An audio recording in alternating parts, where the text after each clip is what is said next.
Yo, what is good, YouTube? We are back with another video. Y'all already know what it is. If you're enjoying the daily content, make sure you guys keep hitting that like button and that sub button. It's going to keep coming every single day. You already know what it is. We're going to keep dropping these W videos. Today might be the best video so far out of me being back. This one is going to help you guys out a lot.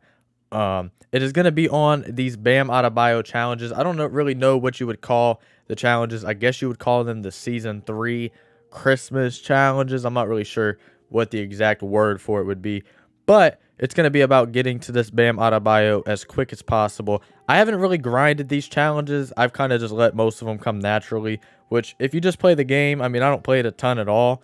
But if you play the game just an average amount, most of these should come pretty naturally. I've grinded just a little bit. I played a couple triple threat games to go after some of these. I'm 12 out of 15. Like I said, most of these have just kind of been accidental and they've just happened. When I ended up getting this Jerry Stackhouse down here, I didn't even know how I got him. So as you can see, a lot of these challenges are super easy. These pink diamonds, I would say Bradley Beal's probably the best one.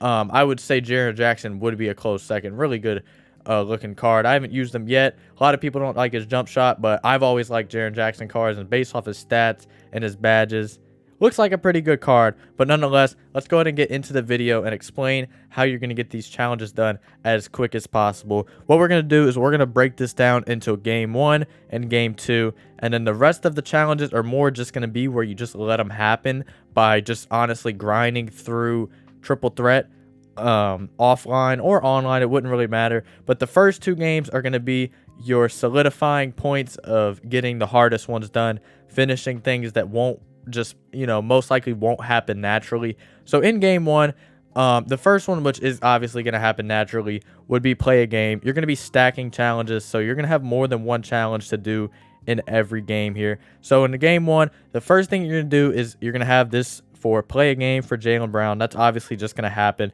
The next one you're going to do is get 5 rebounds in a game, which is somewhere around here. Glass cleaner. So you're going to get 5 rebounds in a game with a player. This is going to be game 1 out of 2, obviously. So you're going to get 5 rebounds with any player, which is also going to help with another challenge, which is going to be in game 2. You'll see what I mean by that. But getting back to game 1, after you get your 5 rebounds, you're going to want to score 20 points with any player. This is going to be game 1 of 3 that you're going to need to get this Jerome Kersey card. So score 20 points with any players.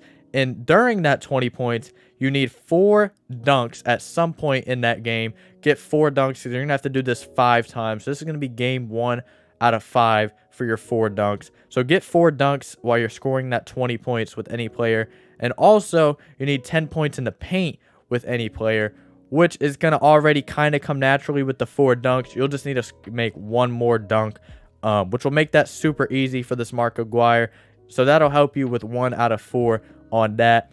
Getting the game 2, it is going to be getting 5 blocks in a game, which is going to unlock Wendell Carter.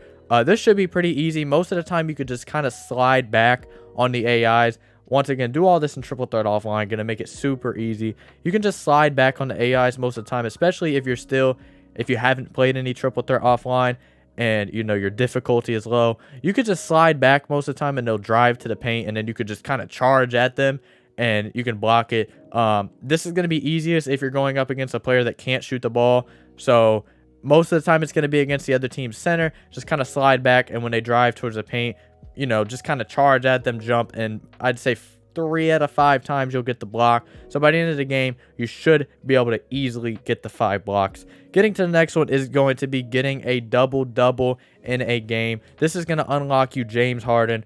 And you're going to be doing this with rebounds, because another challenge is getting 10 rebounds in a game, which is going to unlock Tom Chambers. So you knock out 2 and 1, get your 10 rebounds, get your 10 points.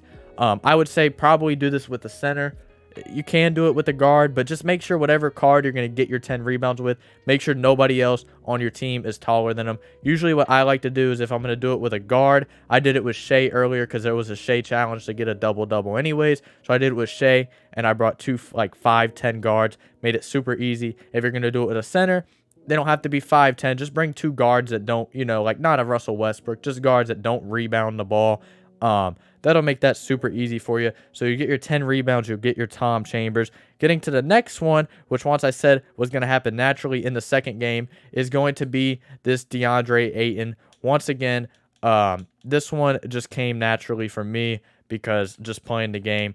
But it'll come naturally in your second game because you're already going to have to get 10 with Tom Chambers. So you get your 5 with Ayton, and then that Ayton challenge will be knocked out because you only have to do this twice. You did it in game 1, you do it in game 2, and then that's easy. The next one is going back to the 20-point games. Once again, this will be game 2 out of 3 with Jerome, or for Jerome Kersey. It doesn't have to be with him, of course. So you're going to do that. And then it's kind of back to the way it was last game. 4 dunks. You're going to get 4 dunks in the game. That's going to be 2 out of 5. And then you're going to get 10 points in the paint, which just means you need 1 more dunk. And that will be it for game 2. So it's pretty similar down at the end there to game 1. If you guys have any questions, I know it's a little bit confusing. You could slow it down, or you can kind of write it down. If you want to, my Instagram should be in the description. You can hit me up on Instagram, and I'll send you a screenshot of the notepad thingy that I got. Kind of breaks it down so you could see what you have to do in game 1 and game 2. And then for let it happen, when I say the ones that you just kind of let happen, of course you can grind them, but a lot of these ones, if you just naturally play the game, like if you're playing your limited or you're playing unlimited, you're playing triple threat co-op, whatever you're playing, a lot of these will just happen, which that'll be your 200 assists with John Stockton. I'm on my way to it. I haven't really grinded. Like I said, I played 2 or 3 triple threat games earlier. That was more for the double-double, but a lot of these will just happen. So you get your 200 assists. You know, I wouldn't grind towards this one because I don't think it's really something that has to be done. I don't think you need Bam today. If you do, then maybe grind for him. But, you know, you have your limited. You have all the other events going on this weekend in terms of unlimited. You got, like I said, triple threat. That's got some good stuff on the board. So this one can kind of just happen. Same with the 40 blocks. Obviously, getting your 5 blocks with Wendell Carter is going to help towards this one. But a lot of these are just going to kind of happen. You can triple threat offline, if you do want to grind it, is going to be your best spot for this one. Like I said, just kind of slide back, wait till they come into paint, and then just charge at them. 3 out of 5 times, you'll most likely get the block. And then this one is super easy. Dunks. You're already going to be dunking a lot with your 4 dunks in a game. So that's already going to be, you have to do that 5 times. So that's going to be 20 times. And then that's kind of how the last few games of the 4 dunks will come naturally, because you're going to have to do this challenge anyways. So you don't really have to worry about this one too much, because you already have to dunk with whoever it was to get that. You already have to dunk with Stackhouse. So when you're dunking for Stackhouse, you're also dunking for Rice. And when you're dunking for Rice, you're also dunking for Stackhouse.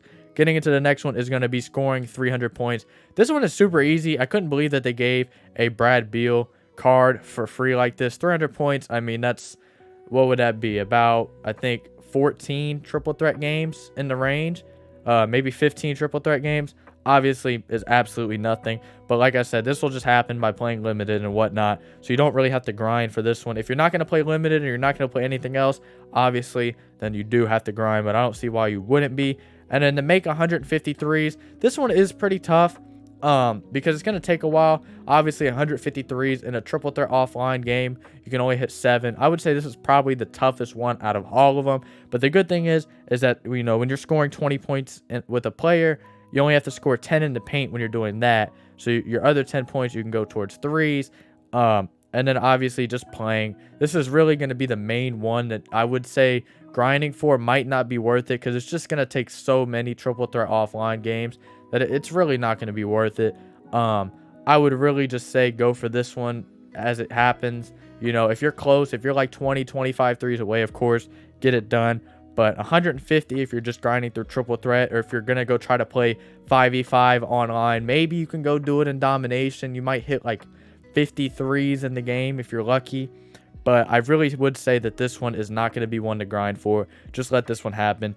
And then the winning by 10 points or more for Michael Cooper, that one should be pretty easy. I'm sure you'll win one of your triple threat games, so you could just let that happen. Scoring 2 points in the scoring 2 points with a player, you can just let that happen as well. Obviously, that's not going to be one, or scoring 20 points with a player. Sorry. Will be one that, you know, you can grind for, but it's probably just going to happen because you're going to have your favorite card when you're needing to score points for Beal. You'll have your favorite card, and you'll be scoring all these points. You'll put up 21 in a game, I'm sure, at some point. So you could do that.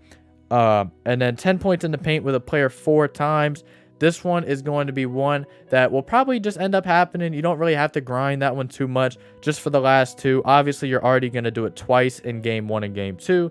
So the last 2 games, you probably can just let that happen. Making 7 threes in a game with a player 5 times. This is one that I wouldn't just let happen. I would actually grind this one.